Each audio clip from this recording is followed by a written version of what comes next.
Indonesia tanpa syarat. Saudara-saudara sekalian, rupiah bisa mendatangkan orang, tapi rupiah tidak bisa menyalakan semangat.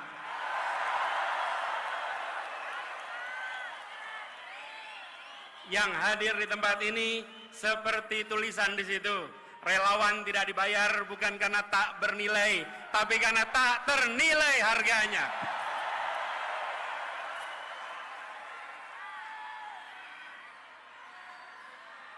Saudara semua, teman-teman sekalian, Assalamualaikum warahmatullahi wabarakatuh.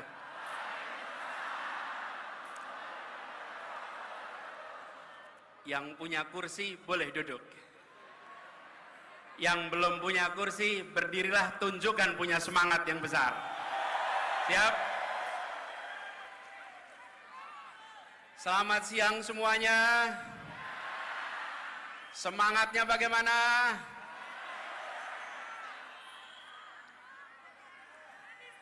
Saya kalau hadir acara dengan relawan seperti sekarang ini, begitu masuk ruangan rasanya seperti baterai yang di-charge 110%. Ya, luar biasa. Jadi suasananya suasana penuh kegembiraan, penuh keceriaan, karena memang kita akan menuju pemilihan yang bukan menakutkan, tapi pemilihan yang menggembirakan, yang membahagiakan. Nah, sebelum mulai saya cek dulu nih yang hadir, siapa yang rombongannya paling banyak? Ayo, acungkan tangan. Ayo, paling basah siapa? Tuh.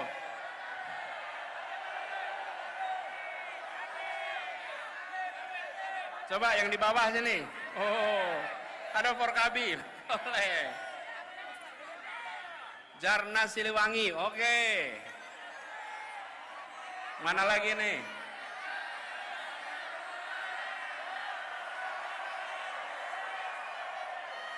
Yang paling jauh dari mana? Mana? Mana yang dari Aceh? Yang dari Kupang? Yang dari Manado? Yang dari Jawa Barat?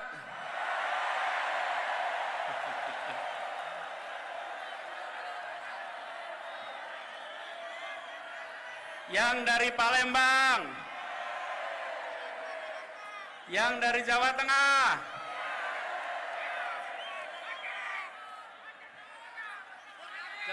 Jawa Tengah, boleh. Jawa Timur, Banten. Oke, kita lihat gimana dengan yang dari Jakarta.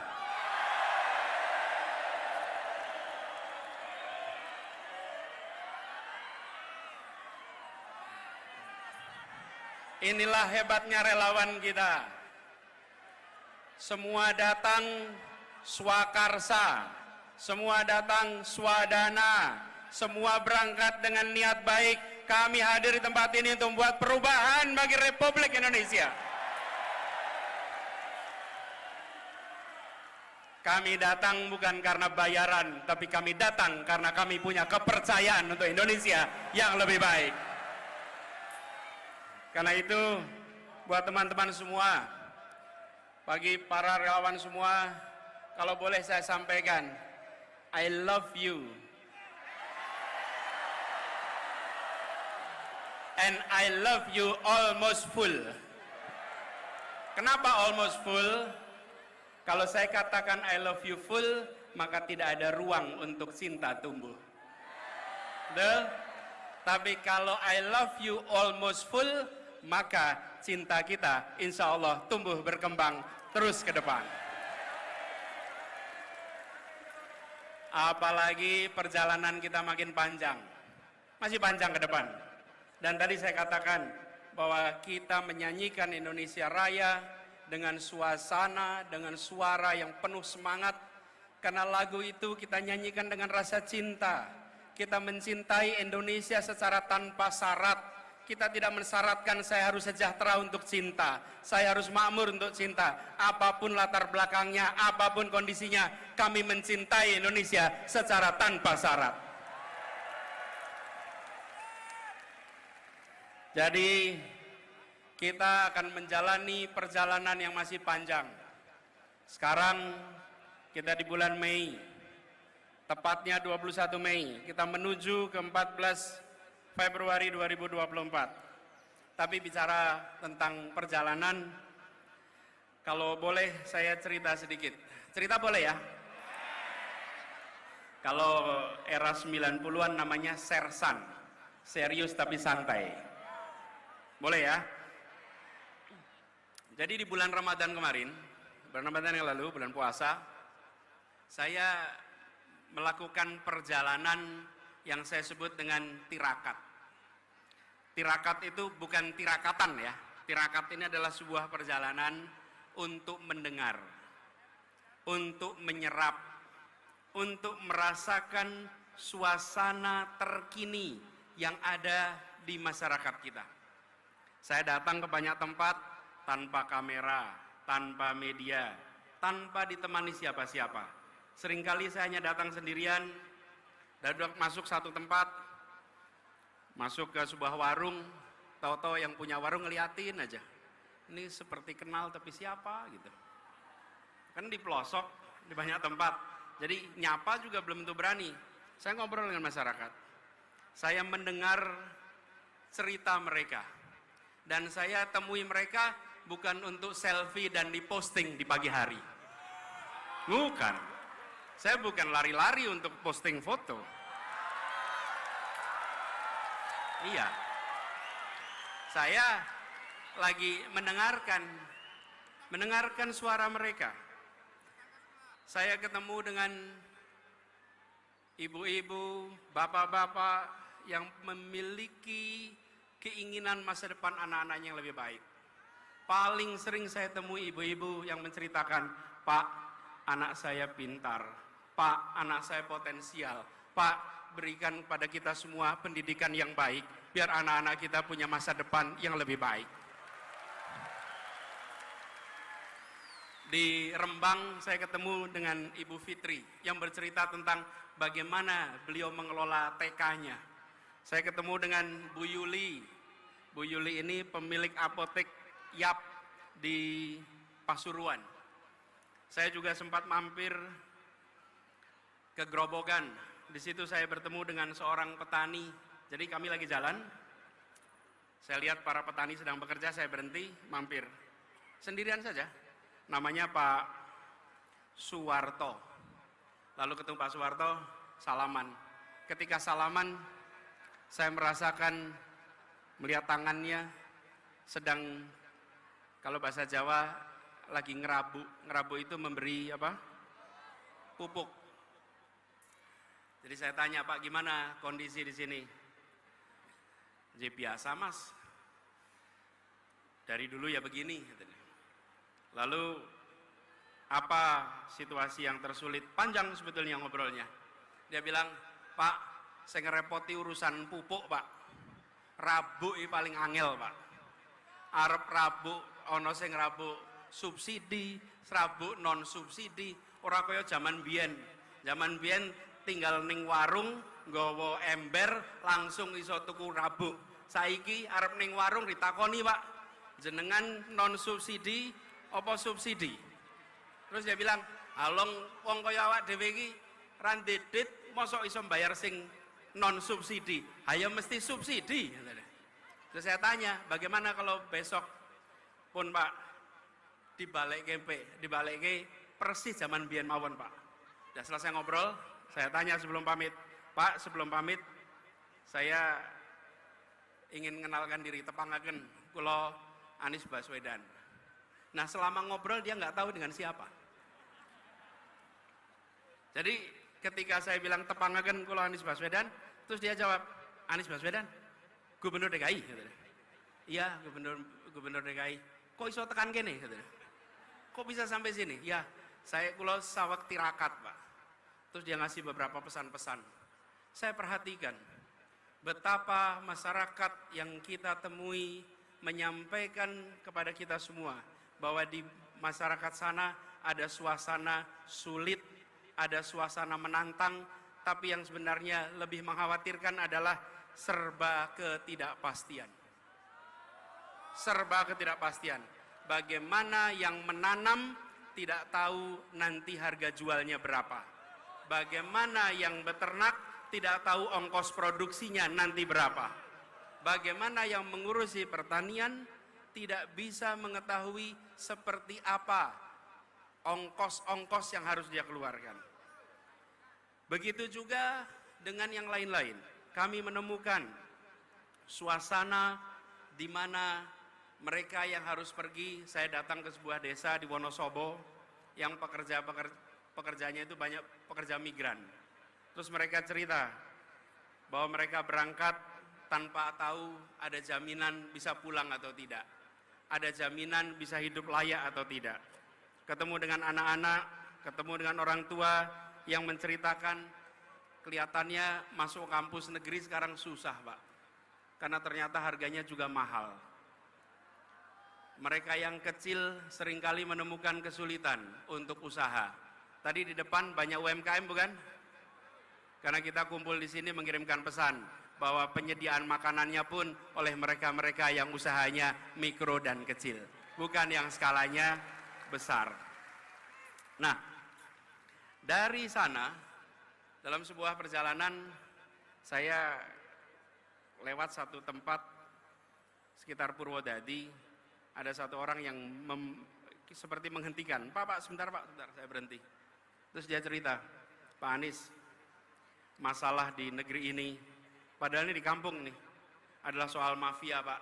Pak Anies, ini mafia di Indonesia ini harus diberantas Pak. Mafia ini harus diselesaikan Pak. Saya pikir benar juga kata dia. Begitu banyak mafia-mafia yang hadir yang membuat kita memiliki ketidakpastian. Kenapa petani harus bersaing dapat pupuk penuh dengan ketidakpastian? Karena apa? Karena aksesnya dikuasai oleh mafia-mafia pupuk. Ketika bicara tentang pekerja migran, banyak dari mereka yang sistemnya dikuasai oleh mafia-mafia PMI. Yang mereka berangkat kerja keras dan ujungnya pulang tidak bisa mendapatkan yang selayaknya. Sama UKM juga begitu. Dan mafia-mafia ini berderet. Ada urusan mafia tanah, ada mafia parkir, ada mafia kesehatan, mafia perumahan, mafia pemilu, mafia bansos, bahkan mafia proyek pemerintah. Ya termasuk mafia BTS itu. Semua. Karena itu seluruh mafia ini harus kita bereskan. Republik ini tidak akan bisa maju bila kita membiarkan mafia-mafia itu merajalela di negeri ini. Termasuk proyek pemerintah. Ketika kita melihat ada kasus-kasus, termasuk kemarin mafia BTS, maka saya sependapat dengan yang disampaikan oleh Ketua Partai Nasdem Pak Surya Paloh. Tuntaskan penyelidikannya. Semua yang terlibat harus diperiksa. Dorong transparansi. Jangan ada pihak yang dibiarkan melenggang tidak dimintai pertanggungjawabannya. Tunjukkan bahwa hukum memang tegak, bukan saja ke bawah tapi juga ke atas. Bukan saja ke lawan tapi juga ke kawan. Hukum tegak untuk semuanya. Dan transparansi ini perlu dilakukan secara menyeluruh. Jangan sampai ada intervensi politik dalam penanganan kasus apapun.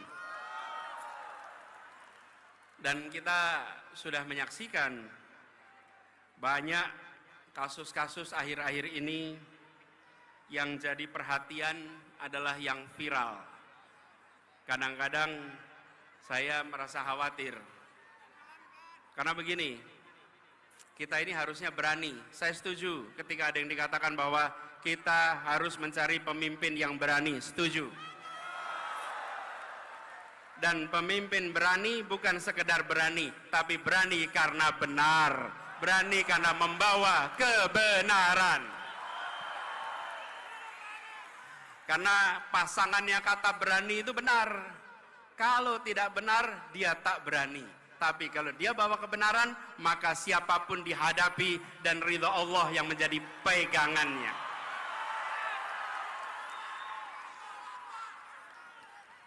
Jadi, kita menyaksikan ketika peristiwa-peristiwa mafia ini terkuak. Ada polisi jenderal bintang 2 membunuh anak buahnya. Terbuka. Ada yang menyelundupkan narkoba. Ada petugas pejabat pajak yang kekayaannya fantastis. Itu sudah merepotkan, membuat seperti Pak Kapolri harus kerja ekstra untuk mengembalikan kepercayaan publik, harus kerja ekstra untuk merawat polisi-polisi baik yang berintegritas yang ada di dalam tubuh kepolisian.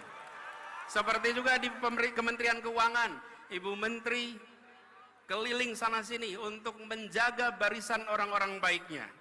Saya pernah di pemerintahan, saya menyadari betul, ya benar ada orang-orang bermasalah, tapi banyak lagi orang-orang yang bisa menegakkan amanah, orang-orang yang berintegritas. Mereka-mereka itulah yang harus dibangkitkan untuk bersama-sama menjaga Republik ini. Nah, ketika kita menyaksikan peristiwa-peristiwa seperti itu, kita geram. Ini harus kita hadapi. Apalagi sekarang kita kumpul hari ini tepat 25 tahun reformasi di Indonesia.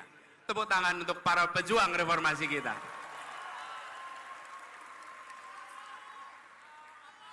Tapi sambil kita menengok, kok bisa kita sudah 25 tahun dari reformasi, yang dulu kita bicara tentang memberantas kolusi, korupsi, nepotisme, sekarang justru muncul mafia A, mafia B, mafia C, mafia D. Ini panggilan bagi kita semua. 25 tahun yang lalu kita berkomitmen memberantas KKN, sekarang kita berkomitmen untuk memberantas mafia-mafia yang ada di Republik ini.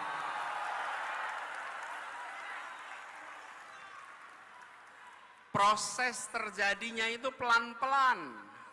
Proses penyimpangan itu pelan-pelan.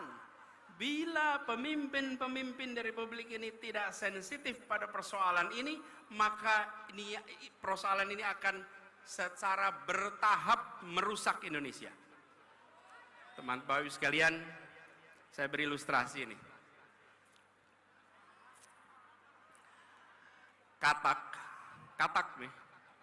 Bila katak itu dimasukkan ke dalam sebuah, bukan tempurung, ke panci yang airnya dingin, taruh di panci airnya dingin, kemudian pancinya taruh di kompor, nyalakan kompornya pelan-pelan. Oke? Air di situ asalnya dingin, lama-lama menjadi panas, lama-lama mendidih, dan katak itu akan mati dalam mendidihnya air. Oke? Itu jalannya pelan-pelan. Tapi kalau katak dilemparkan ke panci yang airnya mendidih, dia langsung lompat. Dia langsung lompat. Tapi kalau dipanaskan pelan-pelan, dia mati mendidih. Bila kita tidak menyadari bahwa pertumbuhan mafia itu terus-menerus, maka bangsa kita akan habis karena mafia. Saatnya kita menyadari bahwa ini adalah problematika yang harus kita hadapi sama-sama. Setuju? Karena itu, ketika kita berbicara tentang 25 tahun reformasi, amanat yang harus kita pegang adalah komitmen untuk melihat perubahan yang kecil-kecil ini. Nampaknya pelan-pelan, gradual. Jadi kalau ada yang punya ide untuk mengubah, kita harus hadapi dan kita harus hentikan. Pelan-pelan itu prosesnya. Reformasi dulu mengatakan bahwa masa jabatan presiden 2 tahun. Ketika ada yang punya gagasan untuk memperpanjang, maka kita katakan bahwa kita komit dengan aspirasi reformasi. Jadi, kalau ada petinggi-petinggi negeri ini yang pelan-pelan mencoba menggeserkan, jangan pernah dibiarkan, karena itu seperti menaikkan suhu air bagi sebuah katak. Jangan sampai kita tidak sadar atas penyimpangan yang dilakukan secara pelan-pelan.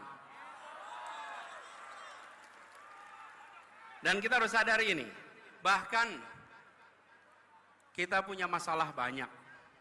Sebagian masalah itu harus diselesaikan di daerah, sebagian diselesaikan di pusat. Kalau daerah tidak bisa menyelesaikan, maka harus dicari cara agar daerah bisa menyelesaikan. Tapi kalau daerah tidak bisa menyelesaikan, diambil ke pusat dan ujungnya tidak selesai juga, malah menyulitkan masa depan orang-orang di daerah. Kita punya kecenderungan, kalau di daerah tidak jalan, ambil alih ke pusat. Dilakukan sentralisasi. Ingat, Republik ini luasnya luar biasa. Penduduknya tersebar di 6.000 kepulauan. Berikan kepada kita semua kewenangan untuk menyelesaikan, awasi, pastikan tereksekusi. Dengan cara seperti itu, rakyat bisa merasakan pemerintah hadir di seluruh wilayah Indonesia. Jadi, ke depan kita berkomitmen bahwa pemerintahan yang hendak kita bangun adalah pemerintahan yang mengembalikan spirit yang ada di dalam pembukaan Undang-Undang Dasar 1945. Spirit yang ada di sana adalah bagaimana rakyat mendapatkan kemerdekaan yang sesungguhnya.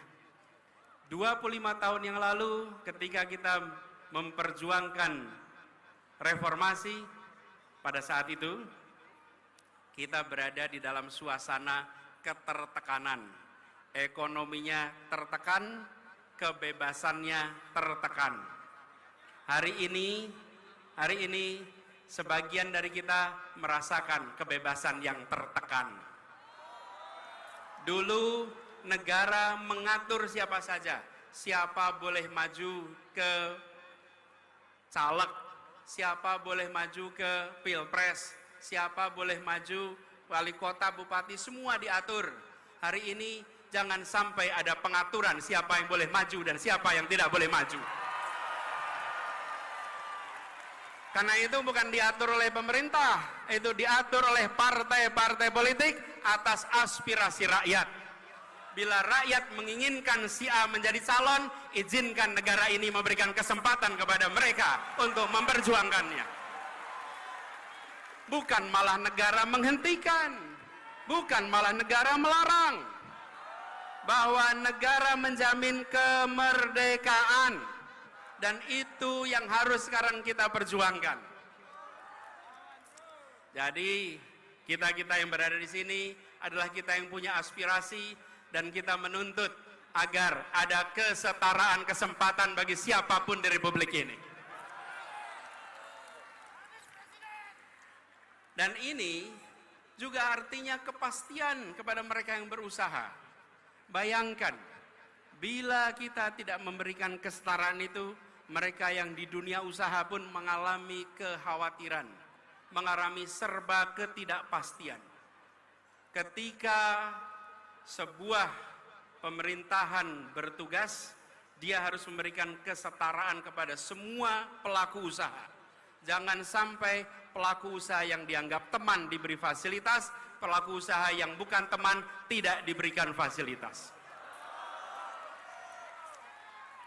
Dan persoalan mafia ini yang tadi saya sampaikan, itu sering sudah masuk ke dalam proses. Saya beri contoh.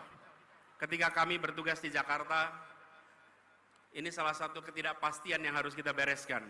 Setiap tahun kita selalu meributkan soal UMP, upah minimal provinsi. Dan di DKI Jakarta, upah yang biasanya naik rata-rata 8% karena kondisi perekonomian turun. Tapi di tahun 2021 kemarin, untuk upah tahun 2022, mendadak peraturannya diubah. Peraturan yang biasanya kalau kita terapkan memberikan kenaikan UMP yang masuk akal, kemarin UMP-nya angkanya itu amat rendah.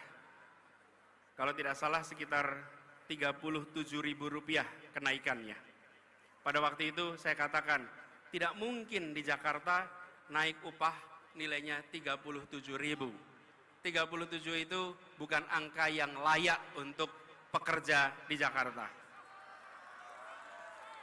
Karena itu kemudian saya sampaikan kepada pemerintah waktu itu, Kementerian Tenaga Kerja, saya sampaikan bahwa yang layak di Jakarta kenaikan itu menggunakan formula yang lama, jangan formulanya digonta-ganti.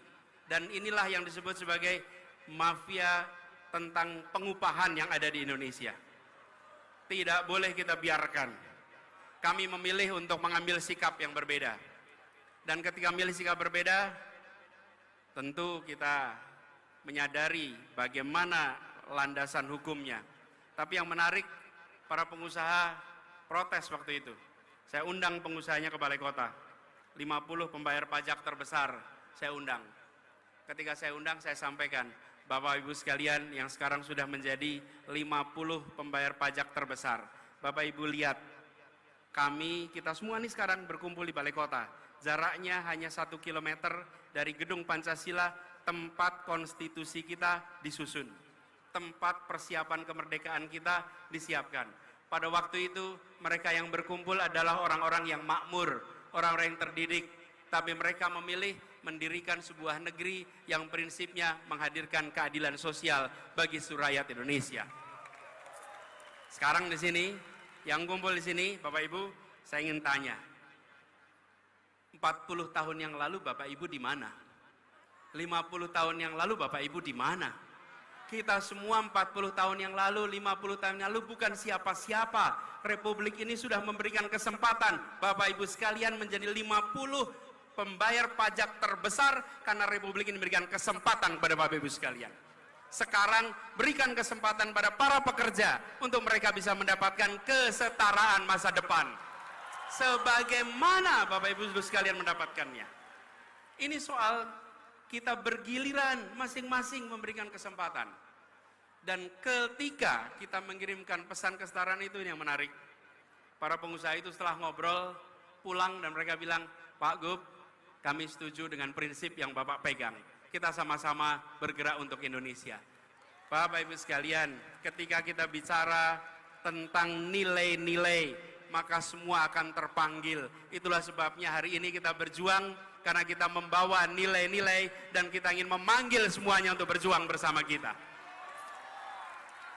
Nilainya nilai keadilan, nilainya nilai kesetaraan. Dan itulah yang kemudian membuat kita semua yakin, bila ini kita kerjakan, insya Allah Indonesia akan lebih baik. Indonesia akan lebih makmur. Karena itu buat para relawan semua yang sudah berkumpul di sini, siap kita bergerak bersama ke depan? Siap untuk mengajak semuanya? Siap untuk menjangkau semua? Siap untuk menunjukkan bahwa ini negeri merdeka? Jangan, ini permintaan saya, jangan pernah takut untuk menunjukkan pilihan kita. Setuju? Bila kita menawarkan prinsip keadilan, prinsip kesetaraan, pasang besar-besar pesan itu dimanapun Anda berada. Jangan gentar pada mereka yang kegiatannya merobek poster. Jangan gentar. Jangan gentar dengan mereka yang suka merobek baliho. Jangan gentar. Bila ada baliho dirobek, bila ada poster dirobek, jangan cuman difoto.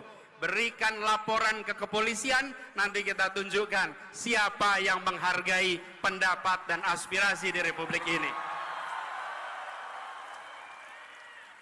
Dan kita tidak perlu memberikan spanduk-spanduk penolakan.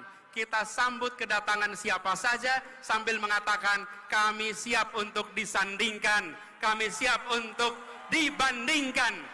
Dan kami yakin bahwa gagasan kita, karya kita, rekam jejak kita, program kita, bila disandingkan, maka kita akan bisa mengajak rakyat Indonesia untuk Indonesia yang lebih baik ke depan.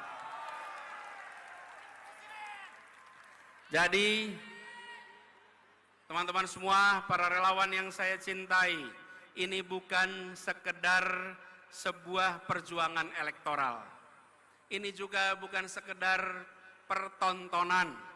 Ini bukan panggung hiburan, di mana datang ke depan panggung untuk menghibur, bukan. Ini adalah panggung untuk menentukan arah perjalanan bangsa ke depan. Karena itu kerjakan dengan keseriusan, kerjakan dengan sepenuh hati, dan ini adalah perjuangan yang membawa nilai, membawa prinsip. Karena itu jadilah relawan teladan. Siap? Jadi apa? Relawan apa? Relawan apa? Relawan apa? Jadilah relawan teladan, menghormati kedatangan lawan sambil mengatakan kami membawa gagasan, kami membawa rekam jejak, siap disandingkan, siap ditandingkan, dan kami yakin biidznillah kemenangan akan diantarkan kepada kita.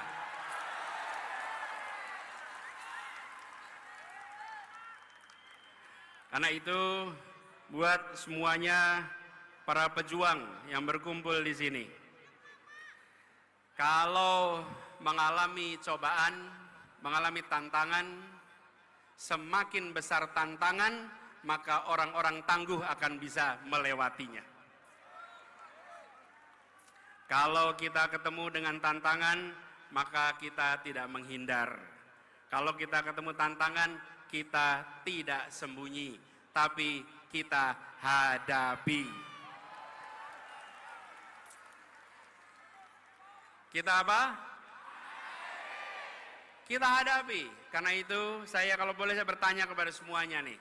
Kalau saya beri pertanyaan, pejuang bukan? Maka jawab, hadapi. Siap? Pejuang bukan? Pejuang bukan? Pejuang bukan? Insya Allah kita hadapi, dan dengan izin Allah perjuangan ini insya Allah akan diantarkan pada kemenangannya. Terima kasih, salam perjuangan, pesan kepada seluruh keluarga, semua tentaga, jangkau semua dan katakan bahwa perubahan untuk keadilan sedang bergerak menjangkau semua, dan insya Allah dari ruangan ini dikirimkan pesan penuh semangat untuk seluruh Indonesia.